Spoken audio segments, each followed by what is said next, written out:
بلا وجہ جانوروں کو مارنا یہ خلاف سنت ہے۔ یعنی کسی کے ہاں کوئی جانور ہو، وہ جانوروں کو انہوں نے پال رکھا ہے، یا بکریاں ہے، یا اسی طرح کوئی گھوڑے ہیں یا کچھ بھی ہے، ان کے پاس وہ جانور ہے پالنے کے لیے، اور وہ اسے مارتا ہے تو یہ ٹھیک نہیں کرتا۔ اس کو چاہیے کہ وہ جانوروں کو نہ مارے، اس لیے کہ مارنا خلاف سنت ہے۔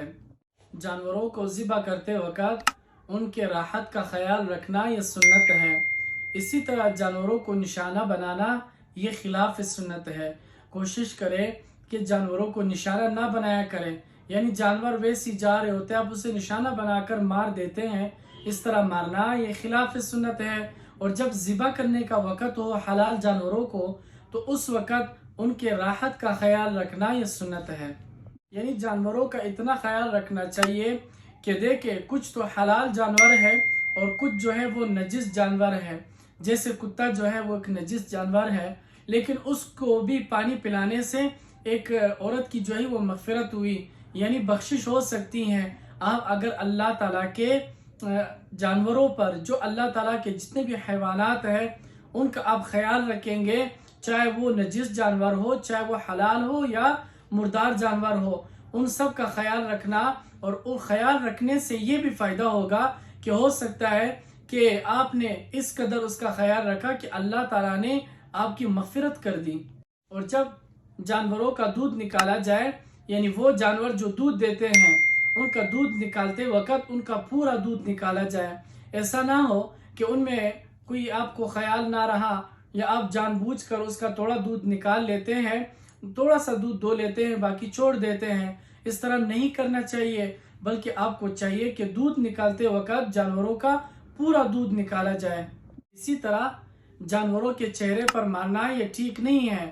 جانوروں کو بالکل نہیں مارنا چاہیے، اور خاص کر جانور کے چہرے پر مارنا یہ تو بالکل ٹھیک نہیں ہے۔ کوشش کرے کہ پہلے تو مارے نہیں، اگر مارنا ہو تو کسی ایسی جگہ مارا جائے کہ اس کو تکلیف کم ہوتا ہو، اس کو تھوڑا جو ہے وہ راستہ بتانے کے لیے اس کو مارنا یا کچھ کرنا، وہ ایسے جگہ پر ہو کہ اس کو تکلیف کم ہو۔ اب چہرے پر جو ہے جانور کو مارنا یہ ٹھیک نہیں ہے۔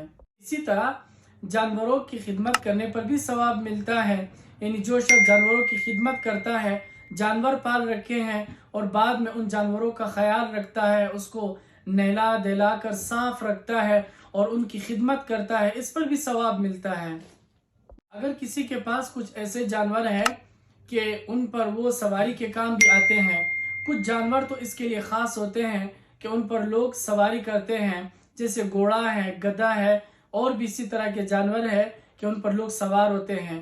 بلا ضرورت ان پر سوار نہ ہوا کرے۔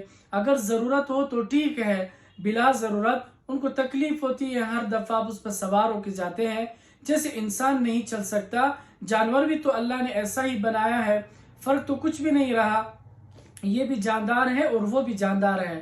اب صرف فرق یہ کہ یہ انسان ہے اور وہ حیوان ہے۔ انسان جو ہے وہ اس کو تکلیف جب ہوتی ہے تو وہ بولتا ہے، لیکن جانور جو ہے وہ نہیں بول سکتا، تو بلا وجہ ان پر سوار نہ ہوا کرے۔ 4 جانوروں کو مارنا منع ہے، جیسے کہ چونٹی ہے، شہد کی مکھی ہے، اور اسی طرح ہدہد اور گوریا ہے، ان کو نہیں مارنا چاہیے۔ اور اس کے علاوہ مینڈک کو مارنا بھی منع ہے، مینڈک کو بھی نہیں مارا جائے۔ اب مینڈک جو ہے وہ ایک معصوم جانور ہے، اس کو نہیں مارنا چاہیے۔ اور چونٹی، شہد کی مکھی، ہدہد، گوریا، ان جانوروں کو یعنی حشرات میں سے ہو یا جو بھی ہو، ان کو نہیں مارنا چاہیے۔ اسی طرح جو موذی جانور ہے ان کو مارنا جائز ہے، جیسے سانپ ہے، بچھو ہے، اور آپ کو جو ڈستا ہو، ڈسنے کا خوف ہو، تو ان کو مارنا جو ہے بالکل جائز ہے، اور ثواب ہے ان کو مارنا۔ کہ مثلا وہ کسی کو جو ہے کاٹنے کا کوئی خطرہ ہو اور آپ اس سے ڈر رہے ہو، نہیں مار رہے ہو، تو یہاں تو کتابوں میں یہ لکھا ہے کہ وہ ہم میں سے نہیں ہے، جن کو جو سانپ دیکھے اور اسے مارے نہیں تو وہ ہم میں سے نہیں ہے۔